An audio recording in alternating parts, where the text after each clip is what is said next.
एक दौर ऐसा भी आया कि सारे देव विग्रह, एक भगदड़ जैसी जो है वृंदावन के अंदर एक भगदड़ मच गई और सारे देव विग्रहों को राजपूताने में ले जाया गया।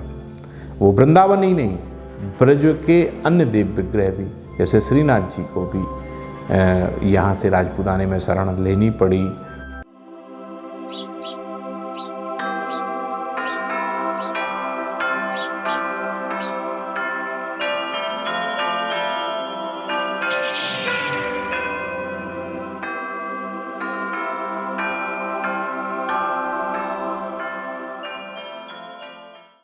सोलहवीं शताब्दी के जो दौर है, 16वीं शताब्दी का जो दौर है, उसमें साधकों के टाइम पे देव विग्रहों के साधारण मंदिर रहे हैं और उन्हें पहली बार भव्य रूप दिया गया है अकबर के दौर में। गोविंद देव अकबर के 34वें राज्यकाल वर्ष में 1590 के लगभग में आमेर के शासक महाराजा मान सिंह के द्वारा उसे निर्मित कराया गया। इसके अलावा रायसेन दरबारी द्वारा, अब्दुल रहीम खानखाना के खजांची सुंदरलाल कायस्थ के द्वारा राधा वल्लभ जी का मंदिर का निर्माण हुआ। इस दौर में अन्य राजपूतों के द्वारा, जो अकबरी दरबार से जुड़े हुए लोग थे, उनके द्वारा यहाँ भव्य मंदिरों का निर्माण हुआ।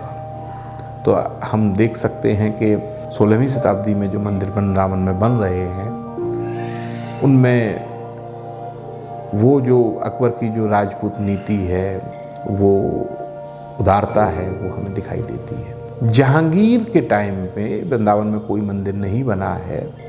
यद्यपि ग्राउस ने युगल किशोर के मंदिर के बारे में ये सोचा है कि ये शायद जहांगीर के टाइम पे बना है, पर जहांगीर के टाइम पे वो मंदिर नहीं बना है। अब वो सिद्ध हो चुका है। वो एक शिलालेख को गलत ढंग से पढ़ने की वजह से ये भूल ग्राउस ये कर गए हैं, परंतु अब नई जो शोध हुए हैं उससे ये ज्ञात हो गया कि ये भी उसी दौर का, अकबर के दौर का मंदिर है। तो राजपूत राजाओं ने बहुत से मंदिर उस दौर में बनवाए। जहांगीर के दौर में जो मंदिर बना वो श्री कृष्ण जन्म स्थान का मंदिर था, जो वीर सिंह देव बुंदेला के द्वारा बनवाया गया। बाकी जहांगीर के दौर में कोई मंदिर नहीं बना। और जब शाहजहाँ गद्दी पर बैठे तो प्रारंभिक दौर में तो कुछ मंदिरों को गिराया भी गया था। जो निर्माणाधीन मंदिर थे उनको रोक दिया गया और गिरा दिया गया। तो शाहजहाँ के दौर में मंदिरों के निर्माण की कोई संभावना भी नज़र नहीं आती कि कोई नए मंदिर यहाँ बने होंगे, नहीं बने। उनकी कुछ जानकारी भी हमें नहीं मिलती है। बल्कि एक जानकारी और मिलती है कि मदन मोहन मंदिर का घंटा जो है, जो घड़ियाल बजता था, उसको बंद करा दिया गया था और गोस्वामियों को एक विशेष आदेश शाहजहाँ ने जो है दिया है कि ये मदन मोहन मंदिर का जो घड़ियाल है इसे चालू रखा जाए। ये समय देखने के लिए है और इससे कोई धार्मिक हानि नहीं होगी। तो इससे आप समझ सकते हैं कि परिस्थितियाँ क्या रही होंगी। फिर औरंगज़ेब का दौर आता है और औरंगज़ेब का दौर वह दौर है 1669-70 का दौर, जब श्री कृष्ण जन्म स्थान को गिरा दिया गया। कटरा केशव देव का जो अहाता है, वहाँ भगवान केशव देव का मंदिर था, प्राचीन मंदिर, उसको गिरा दिया गया। ये वही मंदिर था जो वीर सिंह देव बुंदेला ओरछा के महाराजा के द्वारा 33 लाख रुपया व्यय करके बनाया गया था।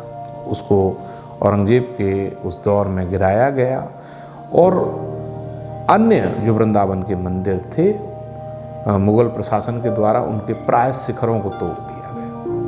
उनको शिखरों को तोड़ दिया गया। तो एक दौर ऐसा भी आया कि सारे देव विग्रह, एक भगदड़ जैसी जो है वृंदावन के अंदर एक भगदड़ मच गई और सारे देव विग्रहों को राजपूताने में ले जाया गया।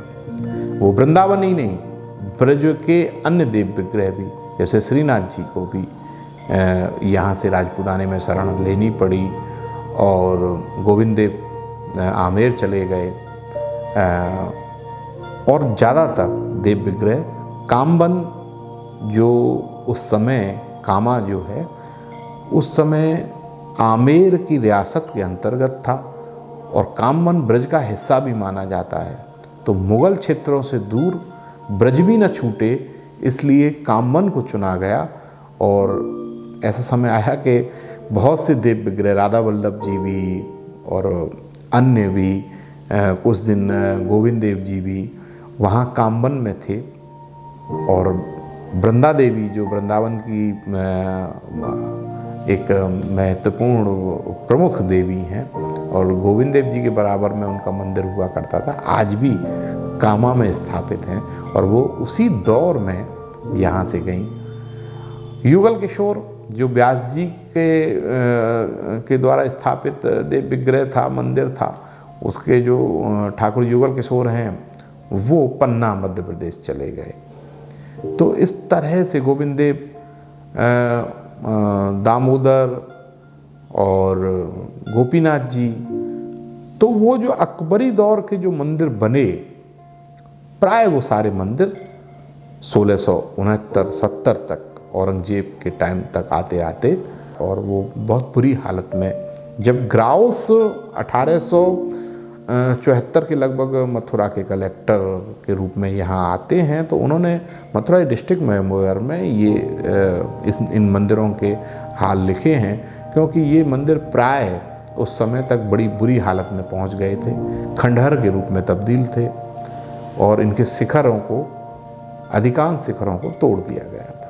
बल्कि गोविंद देव जी के बारे में तो वो खास टिप्पणी भी करते हैं, और यह स्थानीय इतिहास से भी हमें पता चलता है कि गोविंद देव के शिखर को तोड़वाया गया और उस पर एक कलंदरी मस्जिद बनवाई गई।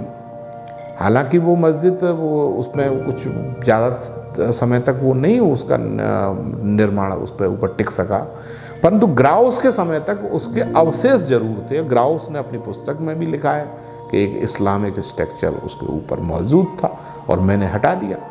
एफ.एस. ग्राउस पहले व्यक्ति थे जिन्होंने उसको, गोविंद देव के शिखर को ठीक करा करके उनको उसमें उसको हटा दिया।